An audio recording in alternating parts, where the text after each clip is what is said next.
با نام و یاد خدا دوستان سلام. امروز در مهمانی ما بادریددین هیلولی، یکی از درویشان، یکی از صوفیان و عاشقان خدا که بسیار مناجات های نوشته‌اند در واسفی خداوند و یک چند از آنها را ما امروز قرائت میکنیم. اون کس در اسری 9 هجری قمری از تولد پیغمبر زیستاند و در اسری 15 میلادی زندگی کردند و اینک شروع میکنیم با غزلهای این شخص.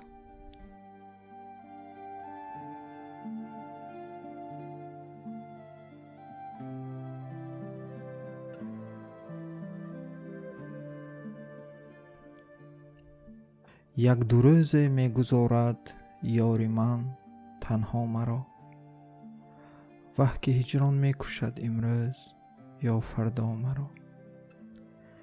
شهر دلگیر است تا آهنگ صحرا کردی یار، میروم شاید که بگشاید دل از صحرا مرا. یار آنجا و من اینجا، وه چی باشد گر فلک یار را اینجا رساند یا برد آنجا مرا. ناله کمتر کن دلا پیشی سگانش، بعد از این چند سازی در میان مردمان رسوا مرا. غیر بدنامی ندارم سود از سودای عشق، مایه بازار رسوایی است این سودا مرا.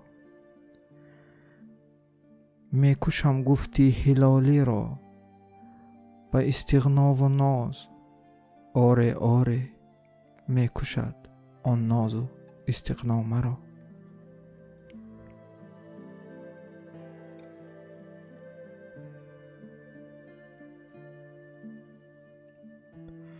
گفتگوی عقل در خاطر فرو آید مرا، بنده سلطان عشقم تا چی فرماید مرا. بس که کردم گریه پیشی مردم و سود نداشت، بعد از این بر گریه خود خنده می آید مرا. بسته زلفی پری رویان شدن از عقل نیست، لیک من دیوانه ام زنجیر می باید مرا. وعده وصلی تو ام داد اندکی تسکین دل، تاریخی خوبت نبینم دل نیاساید مرا. وه که خواهد شد هلالی خانه عمرم خراب، جان غم فرسوده چند از غم بفرساید مرا.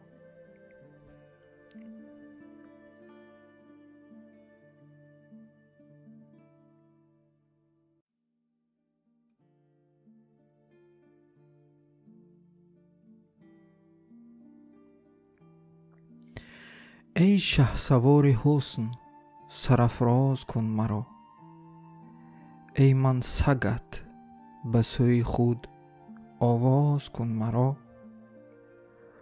تا با تو راز گویم و فارغ شوم دمی، بهر خدا که همدم و همراز کن مرا.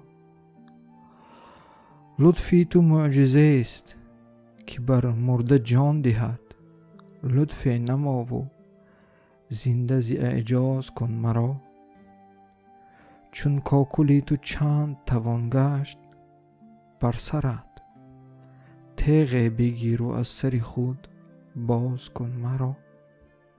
ساقی هلاکم از هوسی پای بوسی تو، در پای خویش مستی سرانداز کن مرا. نازی بکن که بی خبر رفتم به خاک و خون، یعنی که نیم کشته آن ناز کن مرا. جانا به غمزه سوی هلالی نظر فکن، و از جان هلاک غمزه غماز کن مرا.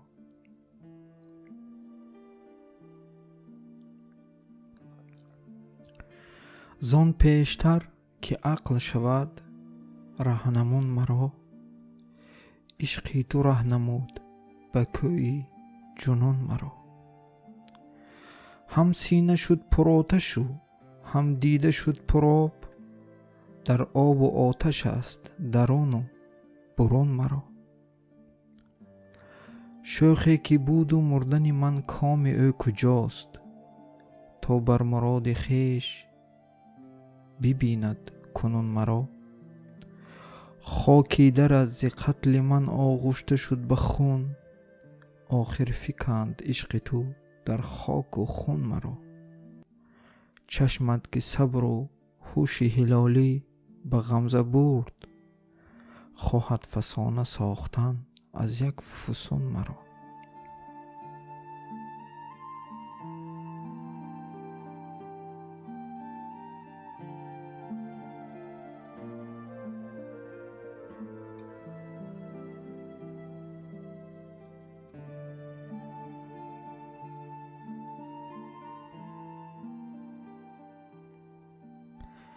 زیسوی سینه هر دم چند پوشم داغ هجران را، دیگر طاقت ندارم چاک هم زد گریبان را. بیزن یک خنجر و از درد جان کندن خلاصم کن، چرا دشوار باید کرد بر من کاری آسان را. نمی خواهم که خط بالای آن لب سایه اندازد، که به ظلمت صفای دیگر است آن آب حیوان را. به زلفت بسته شد دلهای مشتاقان به حمدالله، عجب جمعیت روزی شد این جمع پریشان را. کسی چون جان برد زین کافرانی سگدل یا رب، که در یک لحظه میریزند خونی صد مسلمان را. طبیبا تا به کی بر زخمی پیکانش نهی مرهم، برو مگذار دیگر مرهم و بگذار پیکان را.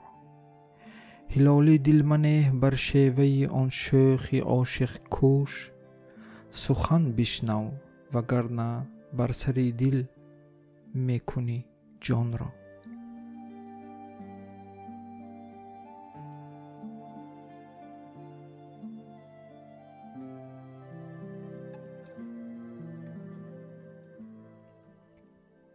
نهادی بر دلم داغ فراق و سوختی جان را، به داغ و درد دوری چند سوزی دردمندان را.